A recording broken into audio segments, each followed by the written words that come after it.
You're listening to the Angry Marks Podcast Network. You know, Yep. I'd like to give you a chance to talk a little about Tommy, what he meant to you, and we know what he meant to the business, but I'd like you to let you talk about him for a few minutes, if you would. Yep. I will say this about Buddy. Buddy, the day that Tommy passed, called me and he said, Bobby, you know, it just keeps getting harder every day. You know, he just lost a daughter prior to that. Yeah, Colby and just his passed. faith, his faith was strong in the Lord, and which I'm thankful for that, as well as Tommy and everything. But Tommy Rogers was an exceptional athlete. He wasn't the biggest guy in the ring, but I don't care if you were Danny Spivey, he could drop kick you right in the nose. I mean, he had one of the best drop kicks, if not the best drop kick in the business. There was nothing that Tommy Rogers would not do for the wrestling business. Me and him, we made a great team because I think that we complemented each other. And Tommy and I, we never thought of each other. It was never, what can I do for Tommy Rogers? What can I do for Bobby Fulton? It's what can we do for the team and for these fans out here, and to make this match right. No matter if we were wrestling in Texas Stadium, the Superdome. As a matter of fact, we were in a series of matches at one of the first Crockett Cups in which we went against the Fabulous Ones. We went against Tully and Arn. And then final, the match was the Sheep Herders, in which a feud that we had with them that was historic with the barbed wire cage matches and stuff like that. But the thing of it was, with Tommy Rogers, he was very passionate, as I was, about the wrestling.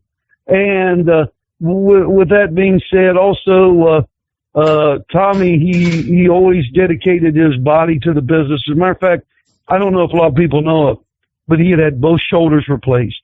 He had both hips replaced. He had numerous neck surgeries.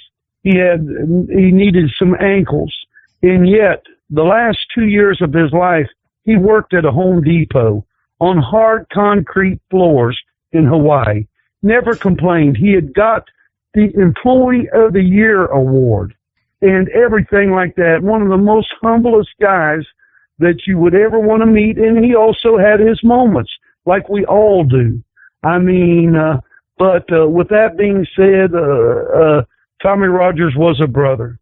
It was unbelievable, the magic that we made in the ring. And I'm not just saying it. I'm not saying it tooting anybody's horns, but we were a tremendous tag team that had a chance to wrestle some of the most gifted wrestlers, I think, in the wrestling business. It seemed to me like the tag team wrestling really exploded in the 80s. And you had a lot of great tag teams, even those that are lesser known. We had a chance to wrestle. I mean, whether it was Eddie Gilbert and Sting, whether it was the Midnight Express, either version with Dennis and Bobby, and then Sweet Stan and Bobby, the Sheep Herders, also John Tatum and Jack Victory, and the Batten Twins, and I mean, just so many guys. And then over in Japan, Phil LaFawn and Doug Furness, and we wrestled Dr. Death and Ted DiBiase, and I mean, we had a chance to wrestle the cream of the crop in professional wrestling, and it was just a dream come true. I'll tell you what, guys, I turned 55 October the 4th, and if I'm lying, I'm flying, and I don't have any wings. That morning I woke up. The first thing I thought of was Tommy Rogers at 55. No, when the morning of October the 4th, the first thing I thought of was Tommy Rogers. Then I thought of Dr. Death Steve Williams, because they both shared identical birthdays the same year. And I said, Lord, both my brothers are gone. But that gives me more of a reason to live this life. Get up and put your shoulders back. Today is the first day of the rest of my life, and I'm going to live it in memory of Tommy Rogers and Dr. Death Steve Williams, gone way too early. And that's just my thoughts on it. God bless you, man. That is, you know, I had a real hard time struggling with Buddy Landell's passing, Sure. You know, like we all do. And thank God him and his mom and I have become extremely close and talk every week. And she's coming in for Knoxville Right. for the Buddy Landell Memorial Cup. And, Right. you know, it's so hard. But, you know, I told my wife, I said, I can hear Buddy telling me, Q, you got to get up. You got to put your head into the wind. You got to keep your chin up, and you got to go out there and you just got to live your life. You got a family. You got to do what you got to do. That's but right. you know, I think we, you know, I mean, Buddy and I traveled together in the early mid '90s, Smoky Mountain era, and you know, his daughter Colby, who passed, used to travel with him. She was a daddy's girl, and you know, Right. when she, you know, Buddy called me every day. She was in the hospital in coma for 107 straight days. Right. He called me every single day. We talked, we prayed together. He was a man of incredible faith, and Yes, you know, yes. I mean, I don't, Bobby, I got to tell you, I don't think I know of any person that had as much faith in our Lord as Buddy Landell. I mean, it was inspiring. Right. And could quote the scriptures up and down, left and right. Yes, sir. The law and the scriptures, Buddy knew inside and out. And you know, yeah. I mean, you know, I just know as hard as it is every day to get up and push forward, and you know, I'm always looking down at my phone when it rings, hoping that it's going to come up, you know, Buddy Landell, and I know it's not going to again, but you know, when it rings, I got to look, because we had talked every day for almost 6 months, but I mean, every month, if not every week, for 20 years. And, you know, it's just, it's so hard. But like you said, to honor them, we have to push on. We have to. Yes, that's right. That's what they want. Yep, that's right. And with Buddy, me and Buddy, when we were in Memphis, we traveled together. And as a matter of fact, him and I and Donna laughed about when we went to Jerry Jarrett's big house. We accidentally drove through the beautiful flower garden. but I was going to say this, that Buddy seen me at WrestleCade last November, and he came up and just kissed on me and loved on me and hugged me. And it had been a long time since I've seen Buddy. But you know what, brother? This life doesn't promise us anything. No. We're not promised the next moment. And with Tommy Rogers, it about killed me when at first David Meltzer reported things of suicide and this and that.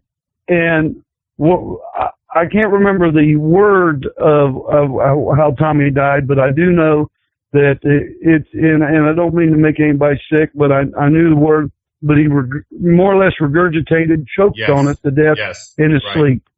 Right. And as a matter of fact, I'll tell you the truth. The other night, I did the same thing. I'd eat pizza, and I thought of Tommy as soon as it happened, and I woke up.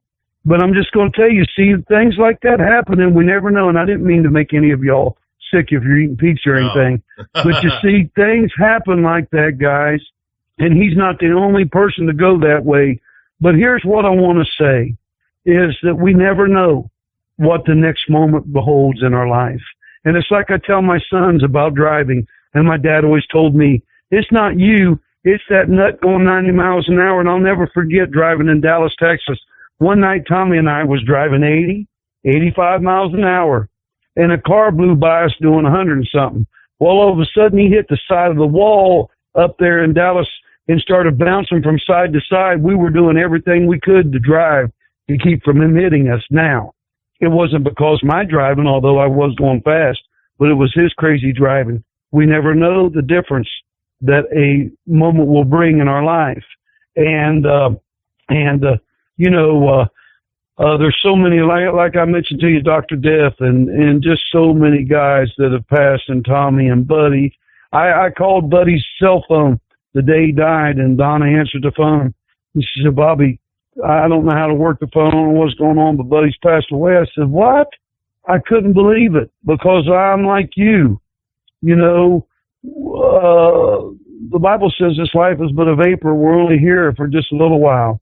But it's just painful. And, you know, I couldn't even say the word death about Tommy. I'd say passing. And finally, I caught myself. And one day I said, he died.